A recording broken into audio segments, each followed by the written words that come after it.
National खबर, सब पर नजर।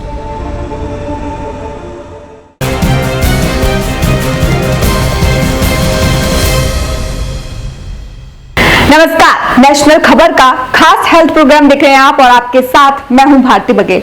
आज हम बात करेंगे कैंसर पर, जिसे हिंदी में कर्क रोग भी कहा जाता है। और इस पर विस्तार से जानकारी के लिए हमारे साथ डॉक्टर पीयूष गुप्ता मेरठ से जुड़ गए हैं, जो कि कैंसर स्पेशलिस्ट भी हैं और साथ ही साथ गोल्ड मेडलिस्ट भी हैं। तो सर, आपका बहुत बहुत स्वागत है हमारे इस प्रोग्राम में।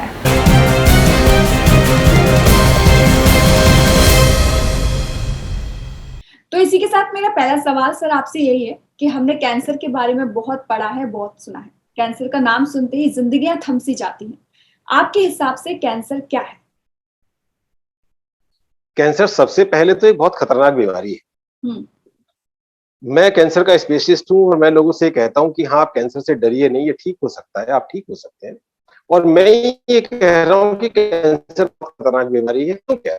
इसलिए क्योंकि दुर्भाग्य से ऐसा होता है कि लोगों को ये लगता है कि अगर डॉक्टर ने कह दिया कि हाँ, कैंसर ठीक जाता है, कैंसर से मत डरिए, तो इसका मतलब ये एक नॉर्मल सी बीमारी है जिसको कि इलाज करके ठीक किया जा सकता है। तो मैं यहाँ पे कैंसर क्या है ये बताने से पहले लोगों को ये रीइंफोर्स करना चाहूंगा कि खतरनाक बीमारी है जो ठीक हो सकती है। मेरे अपने पेशेंट्स हैं जो 15-15 साल से इलाज कराने के बाद ठीक है, लेकिन तब भी वो तब है जबकि इलाज सीरियसली किया जाए, सिंसियरली किया जाए। तो कृपया कैंसर को कैजुअली ना लें, कैंसर को एक खतरनाक बीमारी है। अब बात आती है कि कैंसर क्या है, कैंसर क्यों बनता है। तो हमारे शरीर में जो सेल्स हम लेके पैदा होते हैं, जो शरीर हम लेके पैदा होते हैं, उसके अंदर कुछ सिस्टम्स हैं, नर्वस सिस्टम जैसे, जिनमें कि वही सेल्स बाद में ग्रो करते हैं। बाकी सब जगह पे पुराने सेल्स मरते रहते हैं और नए सेल्स बनते रहते हैं। तो हमें लगता है कि जो इंसान पैदा हुआ था हम उसी को देख रहे हैं, बट एक्चुअली उसका सारा का सारा मटेरियल चेंज हो चुका है, रिफ्रेश हो चुका है। अब इस सेल्स के मरने में और बनने में बड़ा फाइन बैलेंस है जो कि बड़े अच्छे से कंट्रोल्ड है। कभी कभी ऐसा होता है कि कोई शरीर का सेल, किसी सिस्टम का सेल इस कंट्रोल को मानने से इंकार कर देता है और अनकंट्रोल्ड ग्रो करने लगता है। तो जब वो अनकंट्रोल्ड ग्रो करने लगता है तो वो बढ़ने लगता है और जिस ऑर्गन में बढ़ रहा है उसके अंदर अपने जैसी सेल्स की कॉपी बना लेता है और अपने जैसी सेल्स की कॉपी बना के उनका एक गुच्छा बना लेता है, गांठ बना लेता है। अगर इसको वहीं पे ट्रीट कर दिया जाए तो ठीक है, अगर नहीं ट्रीट किया गया तो फिर ये वहां से टूट टूट के शरीर के दूसरे भागों में जाने लगता है और दूसरे भागों में जाके वहां भी अपनी कॉपी बनाने लगता है। तो कैंसर बेसिकली एक अनकंट्रोल्ड ग्रोथ है, एक ऐसी सेल है जिसने कि जो नॉर्मल सेल के जीवन मरण का साइकिल है उसको मानने से इंकार कर दिया है और जो अनकंट्रोल्ड ऑटोनोमसली ग्रो कर रही है, इसको हम लोग कैंसर कहते हैं। वही सर, जो मेरा अगला सवाल है वो इसी से है कि अगर इसका समय रहते इलाज नहीं कराया गया तो कैंसर कितना खतरनाक साबित हो सकता है? देखिए, समय रहते यदि इलाज नहीं कराया गया तो कैंसर एक बड़ी दर्दनाक मौत देता है, क्योंकि जैसा मैंने अभी बताया कि जिस जगह पे ये बना है उस जगह से ये दूसरी जगह जाना शुरू कर देता है। कैंसर की बीमारी खतरनाक क्यों है, हम लोग क्यों डरते हैं कैंसर से? क्योंकि कैंसर एक ऐसी बीमारी है जो प्रॉपर इलाज कराने के बाद भी दोबारा हो सकती है। जैसे किसी को पित्त की थैली में पथरी है तो हम उसका गॉल ब्लैडर निकाल देते हैं और वो इंसान हमेशा के लिए स्वस्थ हो जाता है। कैंसर में ऐसा हुए जरूरी नहीं है। कैंसर के अंदर ये होता है कि एक बार किसी का इलाज हो गया तो कई बार 5 साल 6 साल बाद वो बीमारी दोबारा से सिर उठा लेती है, तो इसलिए खतरनाक होती है। अगर इसका इलाज नहीं किया जाए तो ये जहां शुरू हुआ है वहां से ब्लड सर्कुलेशन के साथ में शरीर के दूसरे हिस्सों में जाने लगता है और जिस हिस्से में जाता है उसके फंक्शन खराब करने लगता है। जैसे कि अगर किसी के ब्रेन में चला गया तो उसको दौरा पड़ना शुरू हो जाएगा, किसी के लंग्स में चला गया तो उसको खांसी में खून आना शुरू हो जाएगा, किसी के लिवर में चला गया तो उसके जॉन्डिस हो जाएगी, अगर किसी की हड्डियों में चला गया तो हड्डियां एक एक करके टूटनी शुरू हो जाती हैं। और सबसे बुरी बात यह है कि जब ये सब हो रहा होता है तो उस समय इंसान जीवित होता है। घर के लोग कई बार ऐसी स्थिति में आ जाते हैं कि वो इतना दुखी हो जाते हैं, इतना व्यथित हो जाते हैं अपने मरीज की खराब कंडीशन देख के, उसको कष्ट में देख के, कि वो ये प्रार्थना करने लगते हैं कि हे भगवान, ये इंसान बहुत कष्ट में है, आप इसे उठा लीजिए। तो इसलिए जो भी इंसान धरती पे आया है उसको वापस तो जाना है, मृत्यु तो सबकी होनी है, लेकिन जो कैंसर के पेशेंट की मृत्यु होती है, अनट्रीटेड कैंसर की, वो बहुत ही पेनफुल होती है। तो जान तो लेता ही लेता है लेकिन बहुत तड़पा के जान लेता है। सही कहा आपने, क्योंकि एक जो डरने की वजह ये भी है कि भारत में इसका सही इलाज नहीं मिल पा रहा है लोगों को और अभी भी कहीं ना कहीं इलाज की कमी है। तो ये आपकी बात से मैं बिल्कुल सहमत हूँ। वही मेरा जो अगला सवाल है वो ये है कि कैंसर से कौन कौन से लोग प्रभावित हो सकते हैं आमतौर पर? हम लोग सभी को एक बात बहुत एम्फेसाइज करके कहते हैं कि कोई भी ये ना समझे कि मुझे नहीं हो सकता है, जबकि दुर्भाग्य से लोग उल्टा समझते हैं, हर आदमी समझता है कि मुझे नहीं हो सकता है। वास्तविकता ये है कि किसी को भी हो सकता है।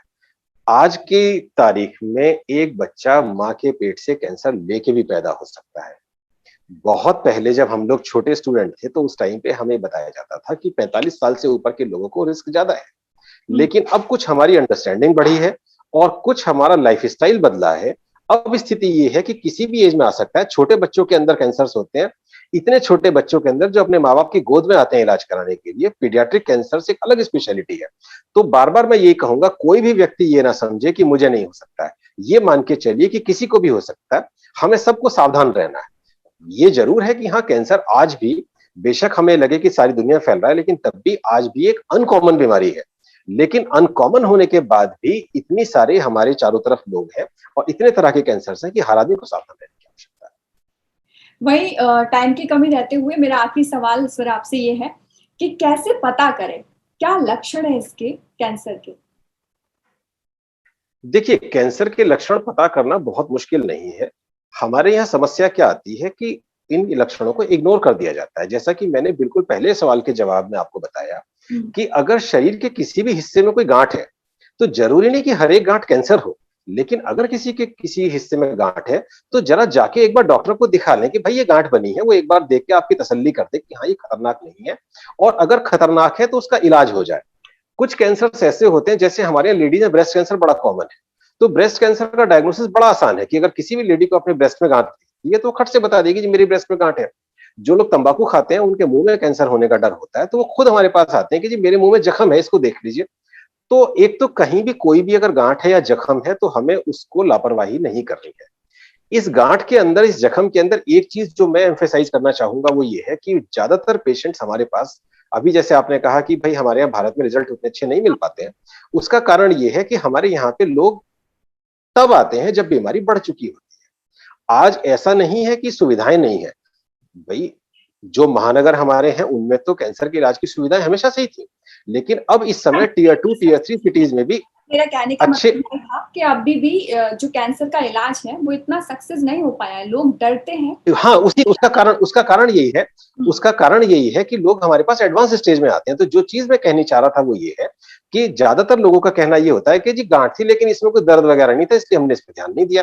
तो मैं लोगों को एक बड़ी कॉमन सी बात जो हम सब लोग कहते हैं वो समझाता हूँ कि जिस आदमी की जबान कड़वी होती है वो जनरली दिल का बड़ा अच्छा होता है। तो इसी के चलते जो गांठ दर्द करती है वो जनरली खतरनाक नहीं होती। लेकिन ये जो गांठें चुपचाप पड़ी रहती हैं, ज्यादातर इन्हीं में कैंसर होता है। तो अगर कोई गांठ कहीं भी है, कोई जख्म कहीं भी है, तो तुरंत डॉक्टर को सलाह ली जाए। इसके अलावा एक जो लक्षण गांठों के अंदर कैंसर में बड़ा आसान है पकड़ना, वो ये है कि उसका साइज बड़ी तेजी से बढ़ता है। तो एक गांठ जो 5 साल से पड़ी हुई थी, पता चला कि 5 साल में तो उसका साइज 1 सेंटीमीटर बढ़ा और 2 महीने में 10 सेंटीमीटर बढ़ गया। तो इसका मतलब अब इसमें कुछ ना कुछ गड़बड़ है, इसमें कैंसर चेंजेस आ रहे हैं। दूसरा जो कैंसर का बड़ा कॉमन प्रेजेंटेशन है वो ब्लीडिंग है। किसी को खांसी में खून आया, किसी को उल्टी में खून आया, किसी को यूरिन में खून आया, किसी को सुबह को फ्रेश होते टाइम लेटरिन में खून आया। तो ये सारी चीजें ऐसी हैं कि जो कैंसर का जनरली पहला लक्षण होती हैं कि भाई हमारे अंदर कुछ ना कुछ गड़बड़ है। लोग क्या करते हैं, कहते हैं जी कल मैंने चटपटा ज्यादा खा लिया था इसलिए मेरी लेटरिन में खून आ गया। तो चटपटा खाने से ब्लीडिंग नहीं होता जी, ये लोगों को समझना पड़ेगा कि कोई भी ब्लीडिंग जो एबनॉर्मल है, चोट लगने पे तो ब्लीडिंग सबको होगा, लेकिन अगर एबनॉर्मल ब्लीडिंग है तो वो ब्लीडिंग कैंसर का लक्षण जनरली होती है और हमें उसको इग्नोर नहीं करना है। बाकी कुछ लक्षण ऐसे हैं जो उतने कॉमन नहीं है, जैसे कि जॉन्डिस है। जॉन्डिस हेपेटाइटिस में सबको होता है और ज्यादा कॉमन रीजन तो हेपेटाइटिस ही है। लेकिन अच्छी बात यह है कि आजकल अल्ट्रासाउंड छोटे छोटे शहरों में, छोटे छोटे कस्बों में अवेलेबल है, और अगर किसी को जॉन्डिस होती है तो उसका अल्ट्रासाउंड करा लिया जाता है। डॉक्टर्स भी कराने लगे हैं अब आराम से, और बड़े सस्ते में हो जाता है, 600-700 रुपया में हो जाता है। तो उस कंडीशन में काफी बार ऐसा होता है कि जब हम जॉन्डिस वाले पेशेंट का अल्ट्रासाउंड करते हैं तो पता चलता है कि इसके लिवर के अंदर, गॉल ब्लैडर में कैंसर है, या इसके पैंक्रियाज का कैंसर कभी कभी दिख जाता है। कभी कभी uncommon, I will say uncommon, ऐसे पेशेंट्स मेरे पास आते हैं। कितना अनकॉमन कि 2-3 साल में एक पेशेंट ऐसा आता है कि जिसको खुजली है और वो सारे स्किन स्पेशलिस्ट को दिखा चुका है, उसकी खुजली ठीक नहीं हो रही है। या किसी को हल्का सा बुखार है, शाम के टाइम 100-150 बुखार आता है और वो बुखार ठीक नहीं हो रहा है। हम जब उसको देखते हैं तो पता चलता है कि उसके शरीर में 2-3 गांठें, लिम्फोमा करके बीमारी आती है जिसके अंदर खुजली और फीवर आ जाता है। तो अगर कोई भी चीज ऐसी है जो कि एबनॉर्मल है, तो जरूरी नहीं कि आप कैंसर स्पेशलिस्ट से मिले, किसी भी डॉक्टर से मिले जाके। तो किसी भी डॉक्टर से अगर मिलेंगे तो सावधान कर देगा कि हाँ भाई ये चीज हमें गड़बड़ लग रही है। ठीक है ना जी। हाँ बिल्कुल, आपसे बातचीत करके सीधे तौर पर जो पता चला वो ये पता चला कि कैंसर के इलाज में कमी नहीं है भारत में, सतर्कता में कमी है। लोगों को सतर्कता में कमी है, एक डर भी है लोगों के दिमाग में, एक डर भी है कि भाई बहुत पैसा लगेगा। तो मेरा यकीन मानिए पैसा लगता है, लेकिन बहुत पैसा नहीं लगता है। मतलब इनफैक्ट मेरे पास जब पेशेंट्स आते हैं काफी बार तो ताज्जुब करते हैं कि साहब हमें तो ये लगता बताया था किसी ने कि 10 लाख 15 लाख रुपया लगेगा, और हमारा काम तो बहुत कम पैसे में हो गया।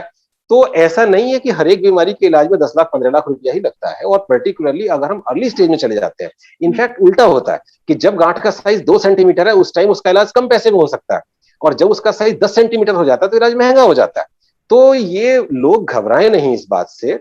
और अगर पैसे की समस्या है तो अपने डॉक्टर को बताइए। बहुत बार ऐसा होता है कि जिस दवाई को हम नॉर्मली यूज करते हैं उसके कुछ ऐसे विकल्प होते हैं जिनमें खर्चा बहुत कम है और असर में 5-7% का फर्क है।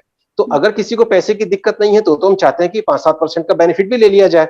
लेकिन अगर किसी को मान लीजिए पैसे की समस्या है तो हम उसको बोलते हैं ठीक है हम ये वाली दवा लगा देंगे, दूसरे में 70% सक्सेस रेट है, इसमें 60% है, तो कोई बात नहीं आपको रिजल्ट मिलेगा।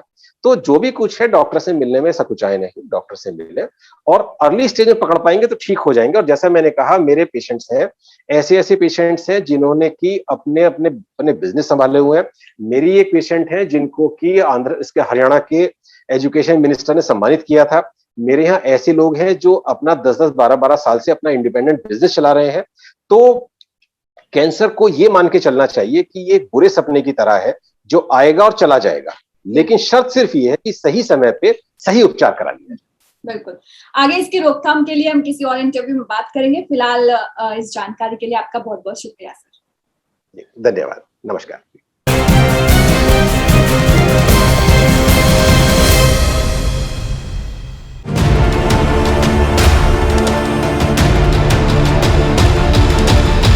नेशनल खबर, सब पर नजर।